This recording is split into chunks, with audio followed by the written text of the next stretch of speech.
నిజామాబాద్ కామారెడ్డి నలుమూలల నుంచి తరలి వచ్చినటువంటి అభిమాన అక్క చెల్లెళ్లకు అన్నదమ్ములకు అందరికీ నా నమస్కారం. చాలా సంతోషం.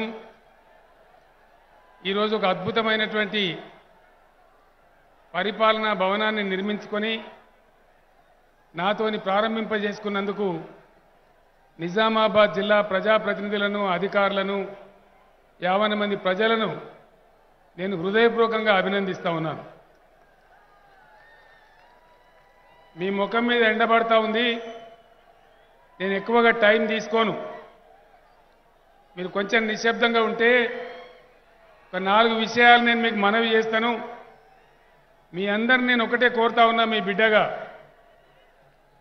రాజకీయాలలో సమాజంలో ఉండేవాళ్ళు ఎప్పటికప్పుడు మన చుట్టూ ఏం జరుగుతూ ఉందో ఆలోచిస్తూ ఉండాలి, అవగాహన చేసుకోవాలి. అర్థం అయిన వాళ్ళు అర్థం కాని వాళ్ళకి చెప్తా ఉండాలి. అప్పుడే సమాజం చాలా బాగా ముందుకు పోయేటువంటి అవకాశం ఉంటుంది. కాబట్టి దయచేసి స్లోగన్ ఆపు. కాబట్టి ఎప్పటికప్పుడు పరిస్థితులను బేరీజు వేసుకుంటూ ముందుకు సాగే సమాజం చాలా ఉజ్వలంగా ముందుకు పోతుంది. లేని వాళ్ళు చాలా దెబ్బతింటారు. ఒకటే ఒక్క మాట మీకు చాలా అల్కగా అర్థమయ్యే మాట నేను చెప్తాను.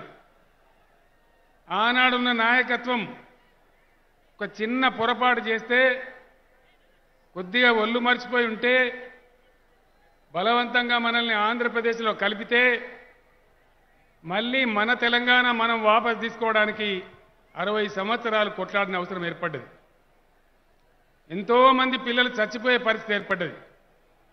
అనేకమైన ఇబ్బందులైనవి. నేను కూడా చివరికి చావు అంచు వరకు వెళ్ళి పోరాడే పరిస్థితులు వచ్చినాయి.